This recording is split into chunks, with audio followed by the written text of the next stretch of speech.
and crew. And today we have a really exciting video for you guys. We just did a live video on Instagram talking all things marriage, answering a bunch of your questions, and really getting deep into the hard parts of our marriage and what God did and used to really bring forth healing and bring us to the place that we are now. So I'm going to share it here on YouTube with you guys because there's just so much information and we really pray that it blesses you. We're not looking directly to the camera because we're looking at my phone, so don't mind that. Just make sure you guys are tuned in, right? And there's a lot of information, a lot of good questions, so take down some notes. You don't want to miss anything, and if you guys have any questions of your own, just leave a comment down below and we'll get back to you as soon as possible. And stay tuned until the end because we got some good news for you. Yes, some great news at the end, so here's the video. Hi guys, so excited you're joining us. Wow, you guys are right on time. Come on in. Pretty much we just want to get together with you guys and talk about some things that really helped us, that healed our marriage, just whatever resources we have, you know. So we have some questions that you guys have sent, I don't know, months ago, and we kind of looked through it. We picked out 8 or 9 of them. We're going to try to get through as many as we can in this hour time slot that we have. So I do want to say, we have our notes here, so we're going to be looking at that. But I do want to say that this is all, like, the only reason why we're still here right now, married and together, is because of Jesus. Like, this is not about, like, look at us or look what we've done. It's all Jesus. Jesus is the only reason why we are still hanging on and, like, fighting the good fight. So, pretty much any advice we give you is all going to turn back to Jesus because that's the only way that we know how to do marriage well. So if you're looking for like self-help books or things like that, like it all points back to Jesus. So first question is, how do you manage to keep the spark in your marriage, balancing work and kids? I like this question a lot because it's always on my mind. Like, I don't even know how I do it sometimes. Where I'm like, day to day, there's so much going on, especially in our lives, working from home and me working at the church and then having the kids and then being in the new home. It's like, it's a constant battle of trying to balance every one of those things, but it's the small things that you do in between that maintain it. You know what I mean? So like, even us just spending time together, whether it's like 10-15 minutes where we're just sitting to each other, just talking to each other, it helps because it builds it up. Exactly. It's like, it's communication. You know, we need communication in order to thrive. Sorry. I think for us, I'd say we have a hard time balancing. And I'd say that some days we're like, you know what, we killed it as work partners today, but like we sucked at parenting. You know what I mean? Our marriage was trash.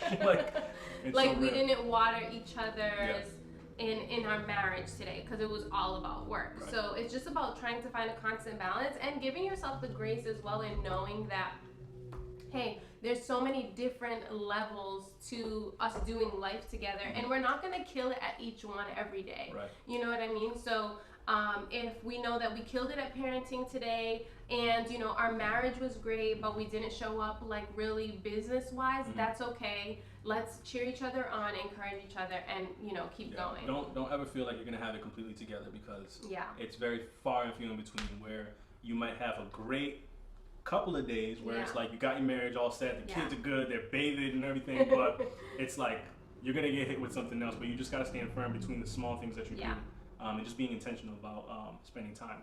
And encouraging each other, like remembering that we're partners. I think sometimes when I notice Sean is having a hard day, like I'll be intentional about making sure I encourage him and tell him that he's doing a great job in whatever it was that he, you know, was kind of discouraged about. And he does the same thing for me. Like, man, I'll have some days where I'm just like, and then I start crying, and it's like I only get through by him encouraging me. You have to be that for each other. And even it helps a lot when I know that throughout the day, she's texting me while I'm at work. This is going on. I'm stressed about this and all these different things. So I'm preparing for a kind of a rough day when I get home because she might not be up for, you know, just having fun and dancing because there's so much going on in her mind. So on the way home, I'm praying. I'm asking God for guidance. I'm asking him for peace and patience in my heart so that I can be there for her, giving her the wisdom that she needs in that time. Because if not, if I forget to and I walk through the door, I'm immediately triggered I'm holding by on her to attitude. is then put on to him. Exactly. So you gotta like be in tune with each other and understand each other. That way you can be that prayer warrior for each other and help diffuse the situation. Another thing is serving each other. I actually had an amazing friend here, 𝗀𝗶𝗿𝗀 on Instagram. I'm gonna tag her afterwards. A couple years ago, she gave us some really, really great advice on out-serving each other. Like, we want to make sure that we are serving each other well. So then Sean and I decided to like make it a game, kind of like whenever he asks me for something, like I'll give it to him and I'm like, you've been served. Or then he will then try to out-serve me. And I think that's been so beneficial for our marriage, just because like you're constantly thinking like, how can I out-serve the other person? Marriage is serving each other, right? It's not about me. Like, what do they need so that way I can serve them? And it's like a healthy competition. It shouldn't be like a competitive thing that turns into like bitterness or anything like that. But just like a healthy competitiveness between husband and wife, like friends, like, I want to outserve you today. I want to love you so well today, you know? And you're talking yourself into it. It's like, there's days where I don't feel like doing anything for myself, and then she got all these questions or asking me to grab different things, but I have to talk myself into it. Like, hey, I'm serving her. This is going to make our love grow. So it's like, I have to put my emotions aside in that moment and say, like, I'm just going to do it. Yeah. You know, I'm not losing anything from doing it. Yeah. I'm gaining stuff. Also, this is kind of like my tips, or what we kind of wrote down based on this question.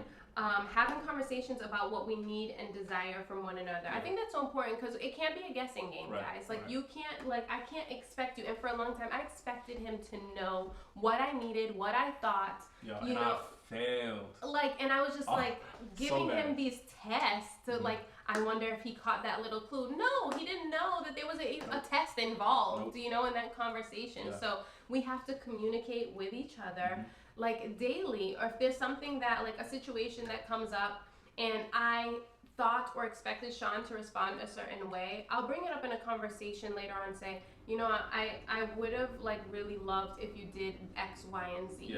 Then he knows and he'll do it next time. Now, if you're communicating and saying all these things and that person doesn't do, you know what I mean, what you're saying is important to you, then that's another conversation that you have to have. But when you love each other and you're trying to serve each other well, you pay attention to those things. Yeah, it's so true. And it's about the way that you say it too. It's like, she can tell me when we sit down and she's like, hey, I really wish you would have done this. She's not nagging me about it. She's not attacking me for it. You know what I mean? So I don't come to a defense. It's more like, hey, I really wish you would have did this because of this. You know what I mean? So now we're understanding each other and we're easily communicating with one another. Now our marriage is going to flourish because of that. So now I know next time, like, okay, she did say she doesn't like when I do this, so maybe let me do this time, you know? But it wasn't always like that. Not always. No, I was nagging. I'm putting it on the front right now.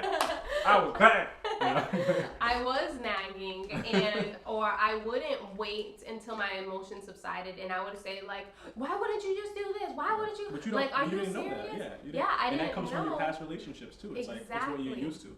Or, and also like relationships, like, you know, personally, like relationships, or even my relationships with like my elders, parents, like how things were communicated to me when I did things wrong is how I'm communicating to other people. You know what I mean? It's you can only give what you know. So the conversations, definitely talking about what you need. Don't let it be a guessing game. And then love languages. Love languages. This one, it's so funny. I read the book. It's by Gary Chapman. I read it like 9 years ago. Like, it was one of the first books I brought when we first started dating. And I didn't really know what I was like getting myself into. Even now, like, I know it's definitely time to read it again, but there's a free quiz that you can take online. Just search the love languages. I feel like most people know about this book, but there's basically 5 love languages, and this is knowing your spouse's love language is going to help you better love them. Important. Oh my gosh, because I could be doing and doing and doing for Sean, like acts of service, right? Just constantly trying to do everything for him to make his life easier. He might still not feel loved by me because that's not his love language. His love language is physical touch. So if I'm doing, but I'm not touching him, like just any little physical touch, he doesn't feel loved, admired, and appreciated by me. I didn't know that because my love language is not physical touch. So he literally will pass by me, run my back. I won't even know. Like, it won't register that he touched me because that is not my way of being loved. So it's so important. The 5 love languages are acts of service. So like doing for each other, words of affirmation, quality time, physical touch, and receiving gifts. In the beginning of our relationship, mine was definitely receiving gifts, for sure. And it wasn't like big lavish gifts like Post-it notes, you know what I mean? Or when I come home from work and he has like my clothes laid out for me, like that was a big one for me too. I just felt so loved and appreciated by him. So you don't care about that stuff anymore? Why? I've been stressed. I've been like, yo, what can I do? Stop it. I'm running out of Post-it notes. I just bought more Post-it notes. Okay.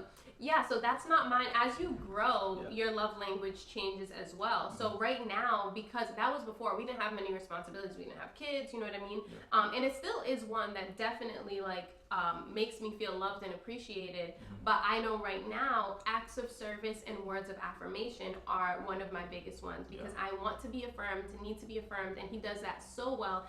And he kills it in both of my love languages. I'm out here, dog. I'm out here. I know I can definitely do better at physical touch. Yeah, you can. Come on. But give me out of that. You know, I want to add to that. It's funny because, like she said, I didn't know the acts of service thing wasn't her thing. But this is also before I even knew what love languages were. So I would constantly wash dishes, I would fold clothes, I'd put away clothes, different things like that, thinking that, oh my God, she's gonna be like, oh my God, I got the best man in the world. He's doing all this. But she turns to me and says, you're supposed to do that. I was like, what? Why do you want me you want me to say, he would say, sometimes I wish you would say thank you, or when I wash the dishes, I'm like, you're not thanking me for cleaning this child's diaper. You're not thanking me. You know what I mean? I literally was offended by that, but I didn't know that was his way of trying to show me love. Right. But that wasn't my love language in that season. So it's so important because you can be putting in so much energy into loving your spouse, and it's not the wrong way. It's not noticed, or it's not fully appreciated because it's not the way they need to be loved. And even with other relationships, friends and people, your parents, your kids have love languages, and you can start to notice that early on. Do your kids love to be affirmed? Do they love quality time? Love languages are so important for every relationship. We know, I know some of the most important people in my life, their love language, so I can love them well in that area.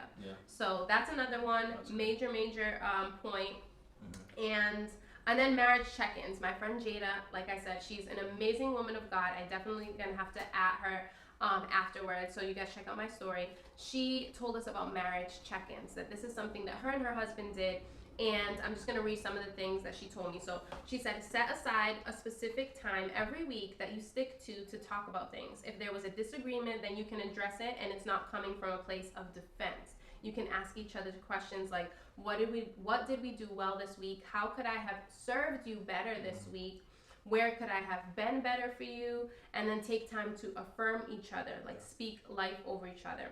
Can I say something? Yeah. So this helped a whole lot because I get very defensive, and it's not even out of a place of oh, I'm being attacked, I gotta defend myself, but it's I'm sensitive, I have very sensitive feelings, so whenever she would say things in the moment, it messed me up, so I wouldn't be able to act or respond in the right way, whereas now, if we're sitting down and we're saying we already know we're having a marriage check and we're sitting down and we're gonna be on mutual agreement, hey, I'm just bringing up things that bothered me and I want to figure out a way to fix it. Yes. And now my guard is already down, so I'm okay, I'm understanding, I'm actually hearing her and not hearing the attack that's coming at me. Yeah. You know what I mean? So this is very essential. Yeah, absolutely.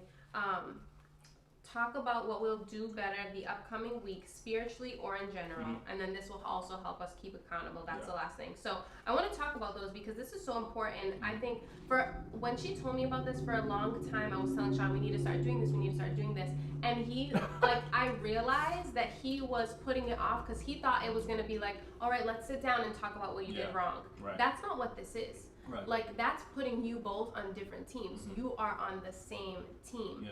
So I had to explain to him, after a while, that's not what it is. I would keep a note in my phone of all the things that I would want to bring up, but make sure that I brought it up in a loving way. And I would pray over it, God, what do you want me to say? Because I don't want to respond out of my emotions. Yeah. So, if there was something that, he didn't do, I thought he didn't do well or could have done better or different with the kids, I would write that down instead of allowing my emotions to get in it and just respond right away. Because then you're also adding on everything else that you've already been sitting with, and now it's just adding all these emotions. Now it's going to come out the wrong way. You're going to say the wrong things, and it's just going to get all Exactly. We would sit down and we would pray before we even started the marriage check-in, and then we start talking about it. I would have my list on my notes. But it was really really healthy. We haven't done it since we moved in because everything has been so hectic. But when we talked about what we were going to plan for July, we made sure that we were going to schedule in like at least 2 marriage check-ins this month, because it just keeps each other accountable. And being able to affirm each other is so important. Like sitting down and saying like, man, I really love the way you talk to the kids, or there was this moment where you loved on them so well, or it doesn't have to be bad. It doesn't have to be bad. It could literally be a moment of like, hey, we had a great week, and I want to set up. It shouldn't be bad. It should be a great thing, because we're keeping each other accountable. So it's like you telling me what I could have done differently, like him telling me, you know, you got really impatient with the boys this one day, and I just want to know how I can help you, or like what we can do differently. Or maybe if you're feeling that way, to walk away, go to the bathroom, take a break. We're helping each other out. Like I know, like it should feel like a huddle, like a team huddle. It's a huddle, right? And that's what we decided that we would try to call it. Like whenever we're in the moment, like Sean sees me getting impatient with the boys or something, like he would call in a huddle, you know, because we have to remind ourselves that we're on the same team. So if that mentality that this is a huddle feels like we're on the same team, that the enemy can't make us feel like we're separated, or you know, he can't bring division in between our relationship or our conversation. Someone said attack the issues, not the person, and that's so good. It's so good because you can easily like let out your frustration on your spouse, your significant other, and your teammate. That is your partner. You know what I mean? Like, this is forever. You know what I mean? Why are we gonna be divided? Why do we want to be right?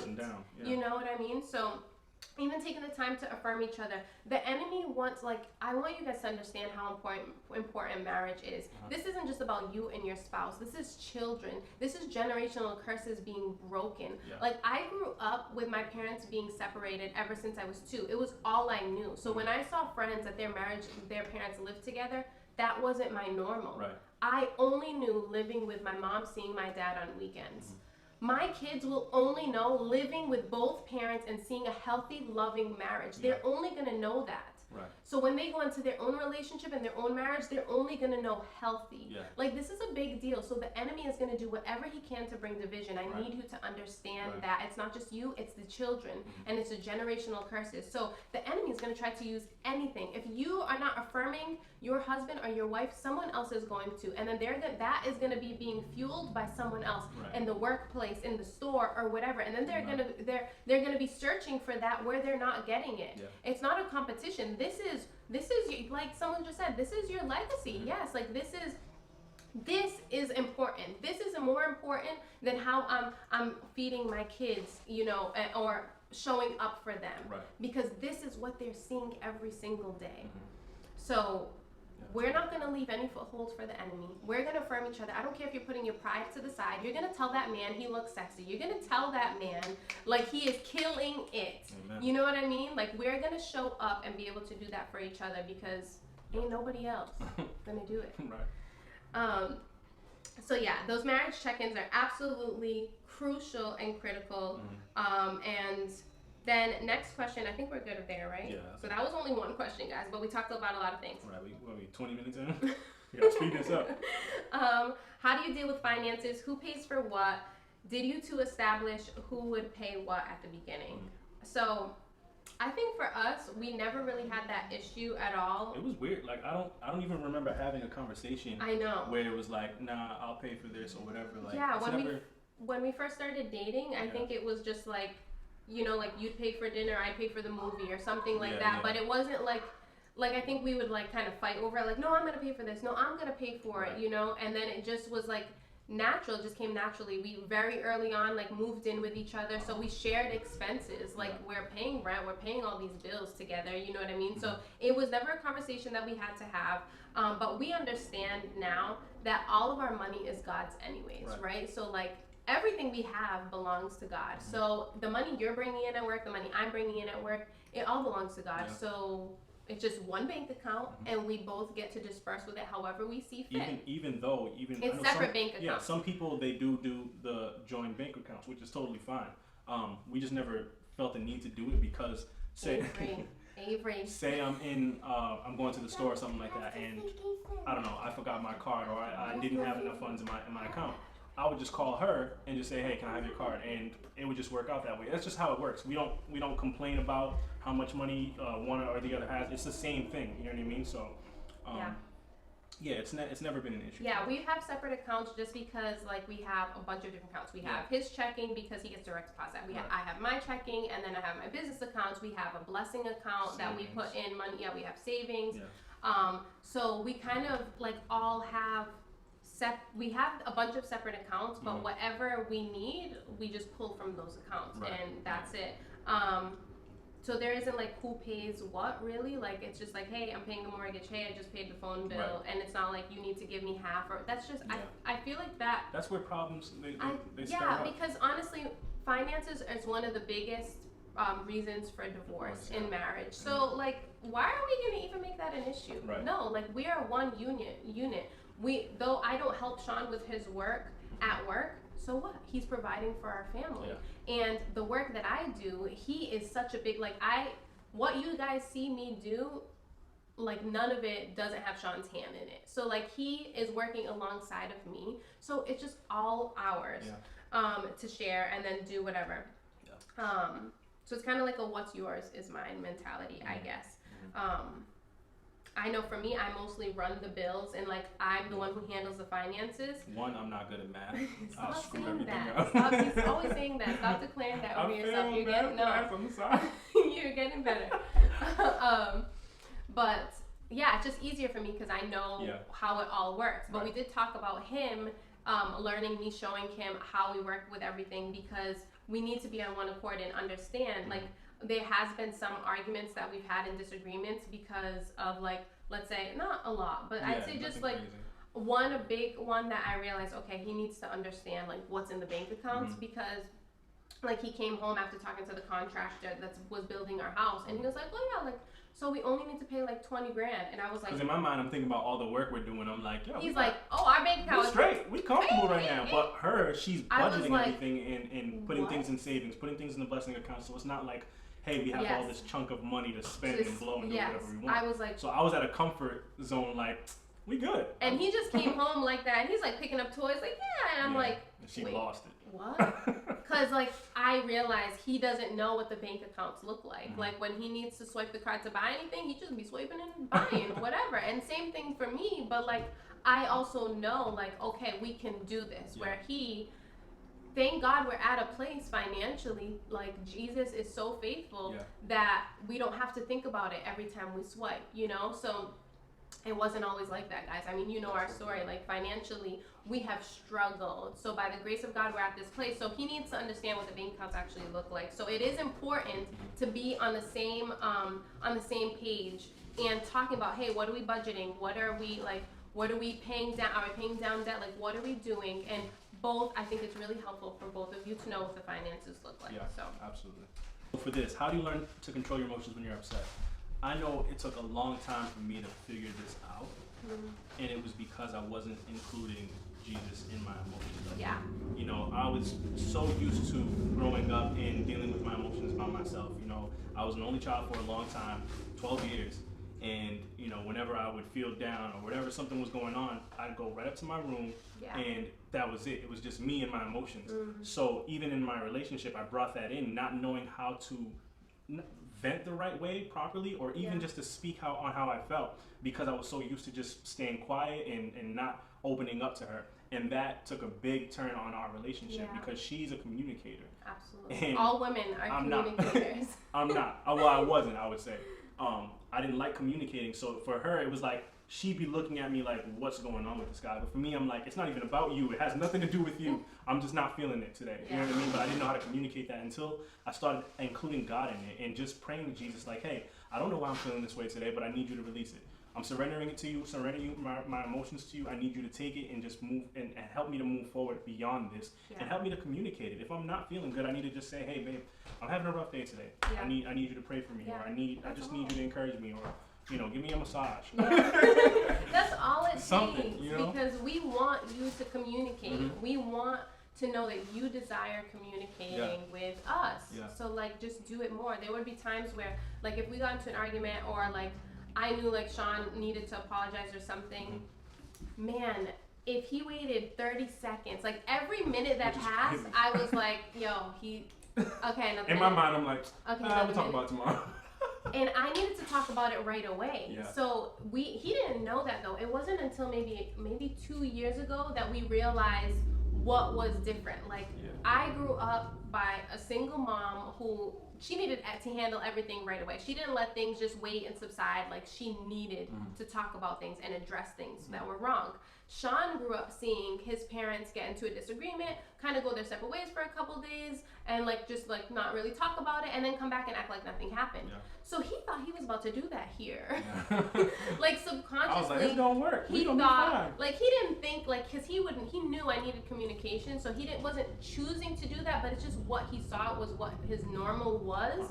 So that is just how he responded. Yeah. It wasn't until we had that conversation that we realized, like, okay, what did I see growing up and what did you see growing up? Oh, those are two completely different things. Right. So what are we gonna do that's different, and how is it gonna help us? Yeah, that's so true. Yeah. That's so good. So yeah, for me, the more I spend time with Jesus in his word and praying, the better I am at controlling my emotions. Because instead of me just yelling at Sean or pouring out all my emotions on him, I'm going to yell at God and pour it out all on God, because he can handle it. And then he's going to, like, just getting those emotions out feels better. Yeah. Well, when we kind of like give it all to God and give those emotions to God, you feel better because you're getting them out, and then you're not putting it on someone else who's just a flawed human being. Like, God can handle those emotions, that pain.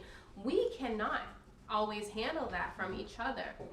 So I just feel like the past few years I've really been able to like put my pride aside. Or I remember this one time, like we got into a little disagreement. I hopped in the shower, and the Lord, like I felt the Holy Spirit telling me so bad, you're gonna get out of the shower and you're gonna apologize. And I was like, I'm gonna apologize. Like I was just standing in the shower like, what? I'm gonna apologize. And it was such a hard thing for me, but I knew like I'm gonna get out of here and I'm gonna apologize first. And that was really hard for me because I really, really, really struggled with pride. And it wasn't until I came across James 4:6 that says, God opposes the proud but gives grace to the humble. It literally shook me. Yeah. It shook me because I was like, okay, looking up, I know what oppose means, right? But what does it actually mean? What's the definition? Oppose means disapproves of. So every time I choose to be prideful, God is disapproving of me. Oh no, no, I'm not going to let my emotions bring me to a place that God disapproves of me. And then he gives grace to the humble. So when I'm humble enough to apologize, when I'm humble enough to allow myself to be humble with my husband or anyone, God is giving me grace. Grace is undeserved kindness, love, and mercy. And it also means power. So he's given me the power to be full of grace, full of mercy, gentleness, kindness, when I choose to not be proudful. Yeah, that's good. Like if we're choosing pride, just know that that means God is opposing you in that moment, disapproving of you in that moment. And he's our heavenly Father. Like he loves us no matter what. I want you to understand that. But we do, as parents, I'm going to disapprove of what you're doing right now because you know that's wrong. That doesn't change the fact that I love you, but that's wrong. So that's how God, views us being prideful. And pride is just one of the biggest ways the enemy tries to get into marriages and into any relationship, in anything. It's just so easy for him to use because we're selfish human beings. It's really hard for us to be selfless. Even if I feel like Sean is the only one wrong in a certain situation or vice versa, like he is so great at apologizing first. And that's something that God has even used to humble me. Like whether he's wrong or not, he'll apologizing for making me upset or whatever it is. And I feel like I've been getting, just even this year, I've been getting a lot better at stopping when I'm feeling emotional or whatever it is. If we get into a disagreement, and just apologizing for being emotional. Like maybe he was in the wrong, but I'm gonna apologize for letting my emotions get carried away. I'm gonna apologize for like doing it that way or saying it that way. Like whatever I can to grow in humility, I'm gonna do it. And it helps me too because now my heart is softened. And I can actually like take in how she's feeling and understand where she's coming from. And I think even to add on to how I apologize so quickly, it wasn't always like that. Like it was hard, but I think even when it is hard, I do it anyway. Because it means a lot to her. You know what I mean? Like apologizing, I have to mean it. Absolutely. But it has to come from a place of like, hey, I may still feel like I'm right in the situation, but I'm sorry for making you get to this point where you're feeling how you're feeling. Like, I didn't mean to frustrate you. I'm trying to just help you understand where I'm coming from, as the same in the same where she's trying to understand or help me to understand where she's coming from. Yeah. So I think it's one of those things where it's a battle, but you kind of just have to do it because it's going to help communication in the long run. Yes, you know? Absolutely. And then how do you both prevent an argument? Pray. Oh yeah, on before, yeah. Yeah, like that kind of goes hand in hand with the other question, but like if I'm feeling an emotion that's gonna lead to an argument, I'm gonna pray. Like I'm gonna try my best to bring that emotion to God first and pray, and vice versa. Like especially when we have a hard topic, like we're gonna pray before we talk about it. Yeah. We're gonna pray before we do anything. We prayed before we did this video. You know what I mean? We pray before we post things on Instagram. Like it's prayer, prayer, prayer, prayer. Do you guys seek godly counsel often, or do you tend to work things out on your own? Yeah. I definitely say all the time, I am a learner. Like I'm constantly thinking about like what did I do wrong? How could I do differently? Like anytime there's like quiet space, I'm like putting on a podcast or putting on a sermon or just trying to learn. If I had a hard time with something, I'm looking up. Like it wasn't that long ago that God was really revealing to me, revealing something to me. Even like with pride, like okay, I realized I struggle with pride, so I'm searching everything I can on pride and killing pride. Like I need to seek counsel in every area. So our marriage is no different. If anything, it is the most important thing. Right. So we are always seeking out accountability. I have amazing friends in the church. Like I said, Jada is one. We are looking for, we're always looking at books and things like that. We've done marriage cruise every year since before we were married. Which are amazing. It's such a help because you're seeing other perspectives, and for the problems that you're still dealing with in your mind, it's like, hey, this is what I'm going through. They could have gone through the same thing and approached it totally different. So it just keeps you accountable and it helps you. So now it's like we have marriage couples, friends that we can be like, hey, this is what we went through. Like, what did you guys do? And it's so freeing. It's great for Sean too to know that he has married men to look to and speak to that literally struggling with the same thing. Right. You know what I mean? Or like that it's just lighthearted. It's not like you're sitting down with a counselor. It's like you're sitting down with peers. It could be, it could be chill. It is so chill. And so those are our marriage crews, our marriage small groups within our church. And we've done one every year. Even before we were married, we hopped up in one that kind of served as like a premarital group, and our amazing friends Adriana and Miss Ayel from our church like allowed us to just go into their home early on. That was like 4 years ago. No, not marriage cruise like a cruise ship. No, oh yeah. Like a crew, like me and my crew. Yes, crew like CREW. So it's literally just a group of small group. Small group of friends. You know what I mean? So our church calls them crews. We call them crews, exactly. So we'll meet in different locations all around. So say like we host a crew. Now it's like other married couples that see our crew. They're like, hey, we want to come over. So they all come over. We gather. We bring food. We just commune together, and then we go over different topics. Like it could be book related. And then you're keeping each other accountable throughout the week, texting them, talking to them. Yes. You know, and it's such a big help. So I definitely recommend it. Just do it amongst yourselves.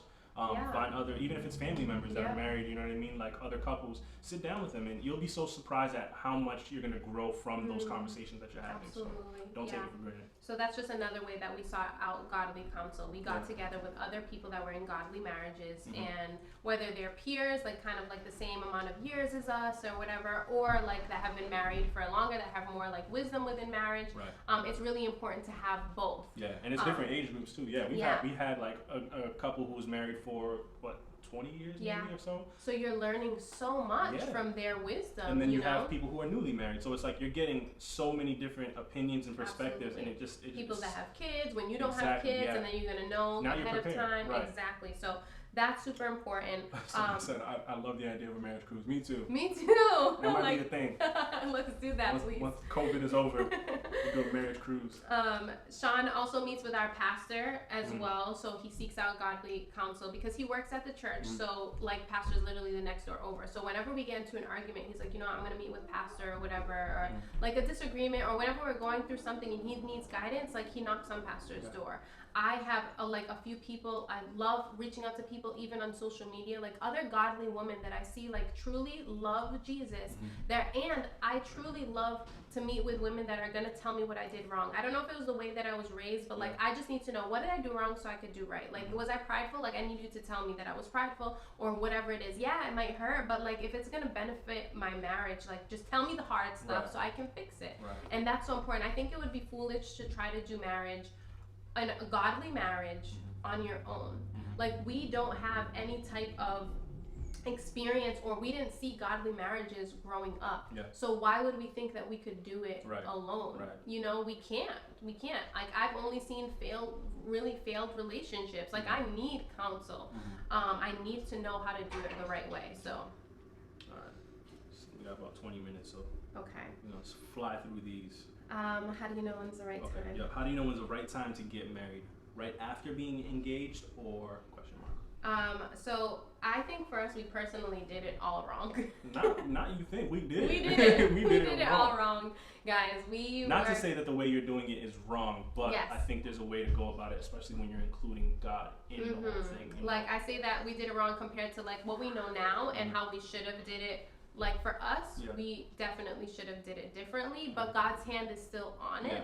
But when we got together, we just moved right in together, you know. We had sex without being married. We had kids before getting married. We did all these things the world's way. And there's consequences with that. Like, really, that's what it comes down to when you do, and there's consequences to any sin, right? So there's a lot of things we had to unlearn. I would say, when you're in a marriage and you know what you want, when you're in a relationship and you know what you want, you have to know what you want. You have to know, because we weren't looking at each other. Life just hit us, you know. We got pregnant, and like all of a sudden there was responsibilities that we weren't like thinking of before, and that took a toll on our relationship because we didn't talk about these things. You know what I mean? Sean's gonna check on them. So don't just think about right now where you barely have any responsibilities, right? If you're just in the dating stage, you don't have shared responsibilities together. You got to think further on. You got to think, does this person align with the same views I have on marriage, on like religion? Like, are we going to serve Jesus as a unit or not? Like, you know what I mean? That's important, right? Does this person have the same views I have on parenting? Like, what are we going to allow our child to do? Are we going to swear in front of our children? Are we going to allow our children to, you know, X, Y, Z, whatever it is? You have to know what you want, and before you even get into a union with someone, so you guys are on the same page. Like, thankfully, Sean and I agreed on so much when it came to parenting and things like that, and finances. But like, if you're getting with someone who's like, no, my money's my money, well, that's probably going to be a problem. You know what I mean? Or like, no, like, I don't care, like, I let my kids like do whatever, or whatever the case is. Like, you have to know what you want in a relationship before you get married. And then if you find someone that you guys are on the same page and God has confirmed that marriage to you, like this is your person, and like He's gonna bless that relationship, then I don't see why you would wait even more than 6 months. You know what I mean? If you know, you know. And if God's hand is on, exactly. Why waste time? If you're gonna be in a relationship, it's like, okay, hey, I know I'm in this for the long run. I'm not here to just do some little thing and then break up with you 3 months down the line. Like, if I'm gonna be in this thing, I'm being serious about it. So why wait? It doesn't make sense. You're wasting each other's time. You know, you could be doing other things. There could be someone out there who's meant for you. If you're gonna just date around and waste time, it's like you're not doing anything good for yourself, and you're falling into all the different ties, the spiritual ties with people, and it's like you're building these relationships and bonds with people that you're not supposed to. Maybe you weren't meant to. Oh, you know what I mean? Soul ties are a real thing, it's so guys. real. It's so real, and it's something that's really hard to break. And that comes when your soul is tied in relationship and in sex with someone outside of marriage. Then you have to break that, or you're taking that into the next relationship that could possibly be your marriage. And then that's a whole nother thing. So I definitely think, like, if you know you're with someone who is willing to grow and learn, that maybe you guys don't have the same views because we're all different, we're all flawed, we all come from different backgrounds, but you're willing to learn and grow together. Like, Sean and I were willing to learn and grow and learn about each other's backgrounds and traumas and all those things for us to grow as one unit. Real quick, someone said, what if you know, but you both aren't in the place to get married? Ask yourself the question, what's stopping you? Yeah. Is it a big wedding, an extravagant wedding where you need this, that, and the third? To get married? Like, because you could have a backyard wedding. You 100%. want God's blessing over your union. That's what period. it's about. You could do it. You could go to City Hall and get married, and then have a little backyard celebration with your loved ones, and then save. And we didn't have this big lavish wedding, but we were just talking about like, hey, do you want to do like a renewal of our vows at 5 years? Because then we can do something, because now we have the finances. But we had an amazing wedding for under $3,000, and that was including my wedding dress. And even then, if you have $1,000 budget, if you have $500 budget, you can still do it. It doesn't have to be what the world paints it to be. You know, you have to look beyond that. Like, a marriage is a ceiling over the wedding. It's God's ceiling over your relationship. The wedding day is one day. Yeah, right. The marriage is forever. Right. So what are you gonna invest in, the marriage or the wedding day? Right. Because it's just a faded memory. People don't remember what my wedding looked like. They don't remember if there was seat covers over the seat. I was stressed because I wanted those gold. I wanted those gold, beautiful chairs that were like $3,000 to rent, and that was the cost of my whole wedding. No, I didn't get that. I had folding chairs, and no one remembers a thing. No one remembers. All they remember was celebrating our union. Yeah. So that's all. If that's really, because I know that's a big thing. The rings, we told you guys, this ring is $30 from JCPenney or Walmart. I don't know. $10 on Amazon. And hold up, I got 3 of them. Okay? 3 for $10. It's like gold, okay? it's a silver, it's a black. I can change them when I want to. All right then. Okay, there's nothing stopping you. Yeah. You know what I mean? If finances is a thing, like if spiritual counsel is a thing, seek it. You know what I mean? If you guys aren't on the same page spiritually, get on the same page. If it's God's thing, like his hand is going to be on it. You don't want to delay God's covering over your covenant and your marriage and your relationship. So that's what you're after. After that, you can celebrate however you want. So how do you incorporate solo personal time with yourselves? Is it beneficial? This is funny because I saw this message and I saw this one and I asked Sean, I was like, how do we incorporate solo time? He was like, we don't. And I was like, well, do you feel like you need, and before I even finished saying it, he was like, yes, I do need it. It's so true, man. It's like, I just had a conversation, I was just telling her, I had a conversation with my boys in the office, and I was like, listen, it's like, it's so real. Like, as men, we just need space. That's why you hear such things about like man caves, you know what I mean? Like, there's like, I don't know what it is exactly, but we just feel like sometimes we just want to be alone. Yeah. And that should be okay. You know, I don't think it needs to be like this thing. And I told her, like, it's nothing against her. It's not that I don't want to, I want to be with her 24/7. Yeah. But there's times where I can't take anybody. I just kind of want to like breathe a little bit. So it's so important to be, it's so important to make that time for yourself, because now you're also pouring into yourself. You know what I mean? Like, whether you're having a prayer time with God in that time, or you're just being, you know what I mean? It's so important that you have that, because you'll lose yourself in the midst of everything else. When we were talking about it, I was like, I guess I don't look at my personal space as like something I'm doing alone. Like, I don't care to go to the movies alone. Or like, I remember like hearing about people going to movies alone. I was like, that's so weird. I'd love to go to movies myself. But you ain't going by yourself. Nah, maybe he can, maybe. But like, I don't see myself doing things like that alone, because I love being around him, or I love being around the kids, or if I'm doing something fun, like, man, I don't want to do this by myself. You know, I want to enjoy it with other people. But I did notice, like, when we were talking about it, I was like, okay, my personal space is what I desire to do with my personal time and alone time is like spend it with Jesus. So if it's going to the beach and just talking to Jesus, going to the park or whatever, going for a drive, hanging out, or just like, okay, I need my space, I'm going up to the prayer room. So yeah, I do need those moments. But I guess I like didn't think of it as like just my personal solo time, you know what I mean? Because I'm like doing it with Jesus. So it is definitely necessary. Like I'm around the kids 24/7 now. So you asked me for a day, I'll give you a day. I'll give you 2 days. I need the time. I love them. Especially with all the my heart. work that you do. Like, you're constantly at home, literally with them all the time. Like, I don't leave the house. Like, there's weeks where I'm like, oh, I didn't even step out. Like, I didn't get in the car. You know what I mean? I get my space in the car on the way to work. And then she's like, can you go to Stop and Shop? I'm like, gladly. Yeah. I'm like, are you down for a drive? Like, can you anytime. Literally. It could be midnight. And she's like, I kind of want to make chicken. I'll go. I got no problem with that. That's crazy, because like I'm like, no, I'm not going anywhere. Or come with me.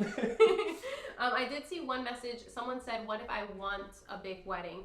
Well, that's great if that's what you want, but don't let that hold you back from having God bless your union. So like, go ahead and get married, on paper, and celebrate like small, intimately if you want, but save up and then have your celebration. A year later, we wanted a big extravagant thing. Of course, we still want to celebrate with everybody that we wanted to invite. You know what I mean? Exactly. So there's nothing wrong with that. I think it was just we had to put the priorities in place. Like, this is what matters. Yeah. You know, marriage is what matters, not the wedding. Exactly. You have to separate the two, because if not, you're just going to put them all together and you're just going to keep delaying. You can have your big celebration. You could have that. You could have the dress that you want. You could have all the 300 people. You could have whatever it is that you want. But if that's the only thing stopping you from actually being married and being under a covenant, like under God, and like literally having your relationship and being like, here, God, this is yours. Like, bless it and use us.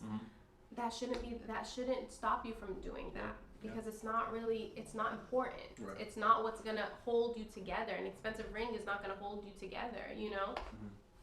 So of course, stand by what you want, but don't let that stop you from having God bless your relationship. We probably have like less than 10 minutes now, so really quick, how was your season when you were still praying for Sean to give his life to Jesus? I think I really wanted to make sure I touch on this question because I remember how hard it was when like Jesus kind of just like took hold of my life, and you know, that moment I was saved and my life just changed instantly. Like literally one moment we were doing Taco Tuesdays, getting drunk every Tuesday, going to the club all the time, to nope, like I love Jesus and like I'm not doing that anymore. And for me, I was like, what do you mean? What is happening? You know what I mean? Like, we grew up in Catholic churches, so we always knew, believed in Jesus, but like we didn't have relationship with him. So it was really hard for me because I would literally invite Sean to church every Sunday when I found like a local church when we lived in Rhode Island, and he would just turn in the bed. Like, he would just be laying in the bed like, nah. And I would turn around and I would be like, Jesus, I'm gonna shank him. I'm literally going to choke this man if you don't give me the strength. Sorry to that man. Sorry to that man, but like I would just literally pour out my emotions to God in that way. I would go to church. I would tell the prayer requests, pray for him, pray for him, pray for him. Like, I want him to come to know Jesus. I want him to love Jesus. And after a while, he would start coming, you know, Easter or whatever. And like, he would start coming slowly. And then he began to love it. And then it wasn't until we found a church that was home for him in New Life when we moved here to New Bedford, started going to New Life South Coast.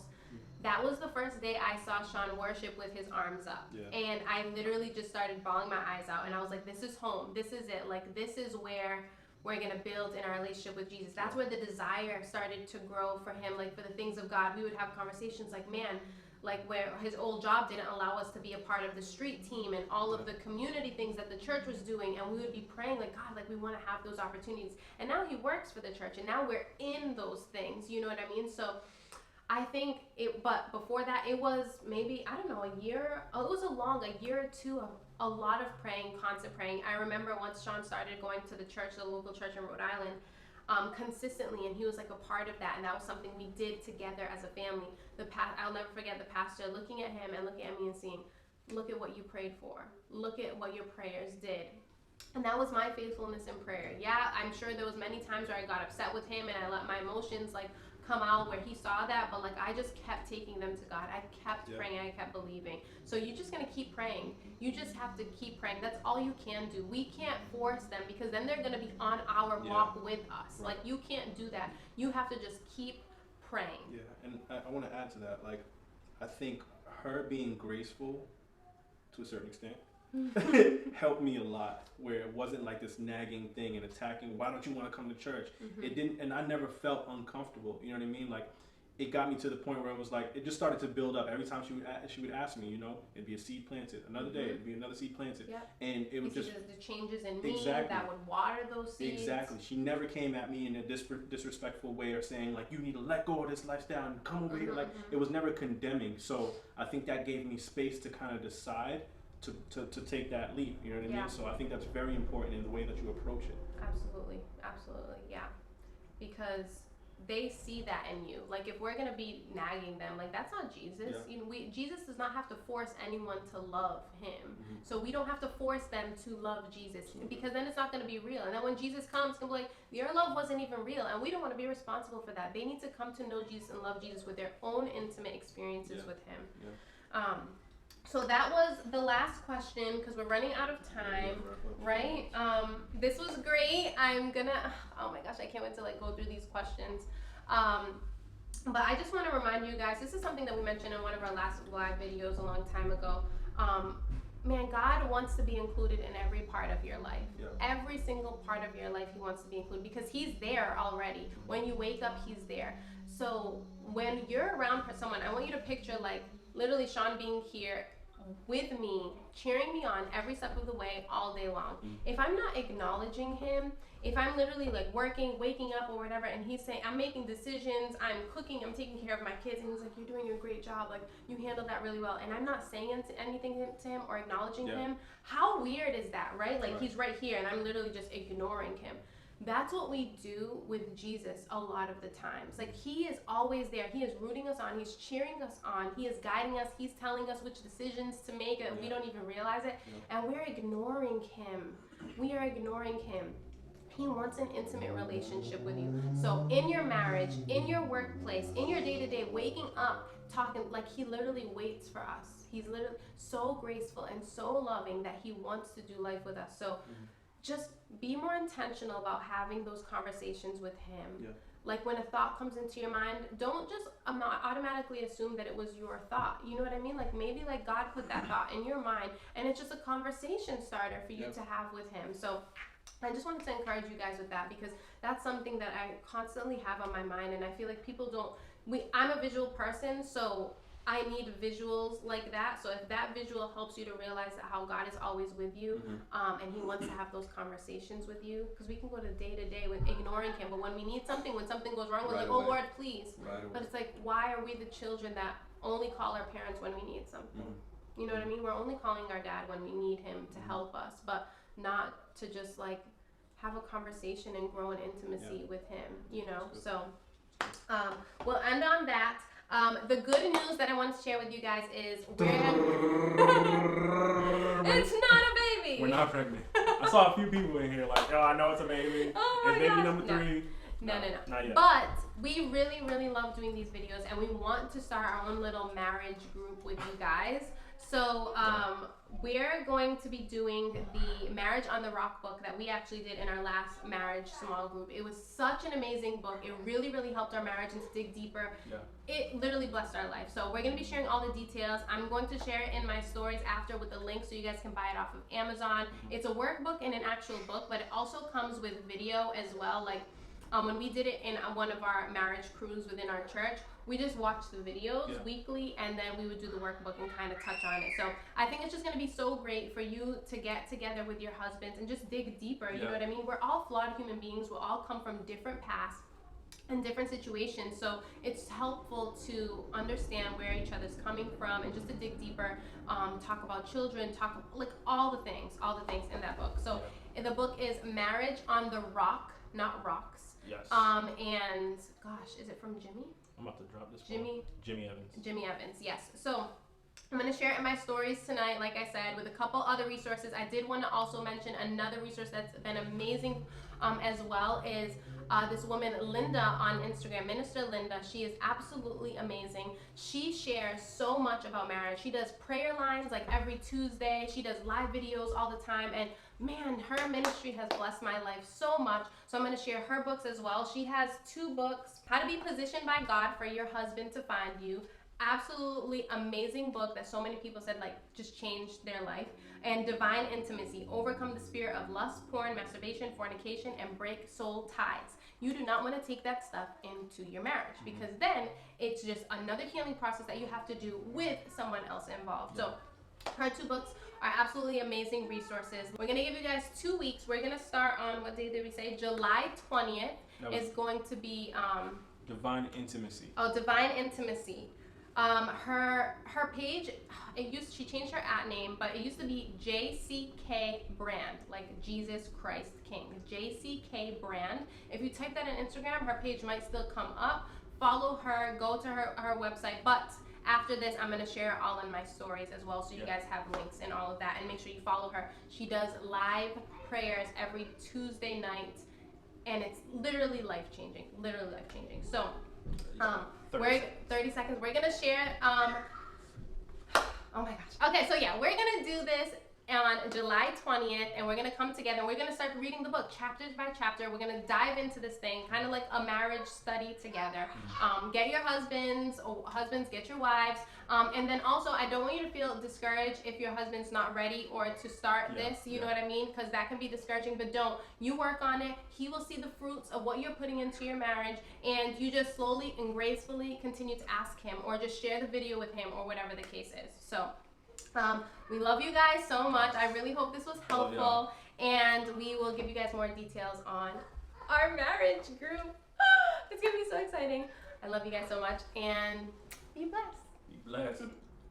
So we pray that video really encouraged you guys. We hope you loved it. And if you did, leave a comment down below so we can know what your thoughts are. Any other question that you have. Again, if you have any questions, just leave them below and we'll get back to you as soon as possible. Yeah, let us know. We want to hear your feedback. With the live video, we couldn't like look back at the comments. So we want to know what you guys thought, what kind of stood out to you. And remember, starting July 20th, we're going to start doing the marriage group online. So we're going to start digging into that book, Marriage on the Rock by 𝗵𝗵𝗋𝗀. I'm going to include the link down below so you can buy it off Amazon. And we are just going to keep going through it. Stay tuned on Instagram because I'll share all the resources on there as well, and any other resources that we mentioned in the video I'll link down below. So we pray this blessed you, and we are going to be covering your marriages in prayer. So. And share this video. Yes. And don't forget to subscribe and click the little bell button so you can be notified whenever we post a new video and you're not left behind. Woo! I'm out here. Come on. We love you guys so much. Be blessed. That was good. Look at you. I've edited enough videos.